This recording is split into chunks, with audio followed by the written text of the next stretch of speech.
రాష్ట్ర వ్యాప్తంగా చెరువుల పరిరక్షణ కోసం హైదరాబాద్ పరిధిలో హైడ్రాను ఏర్పాటు చేసిన తరహాలోనే జిల్లాలో కూడా ఒక విధానం ఏర్పాటు చేసుకోవాలని ముఖ్యమంత్రి రేవంత్ రెడ్డి అన్నారు.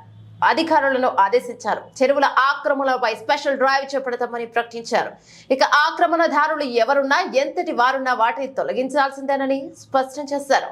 వరద ప్రభావిత ప్రాంతాలను పరిశీలించిన అనంతరం ముఖ్యమంత్రి మహబూబాబాద్ జిల్లా కలెక్టరేట్ లో సమీక్ష సమావేశం నిర్వహించారు.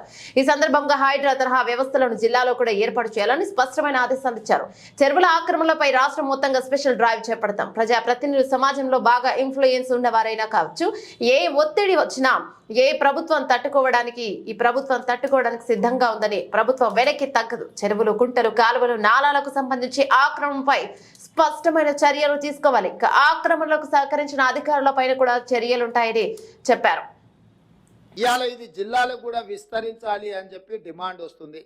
నేను అనేది ఏంటంటే హైదరాబాద్ పరిమితిలో ఒక ఏర్పాటు చేసిన యంత్రాంగము జిల్లాలలో కూడా మీరు ఇట్లాంటిది ఒక సిస్టమ్ని ఎవాల్వ్ చేసుకోండి.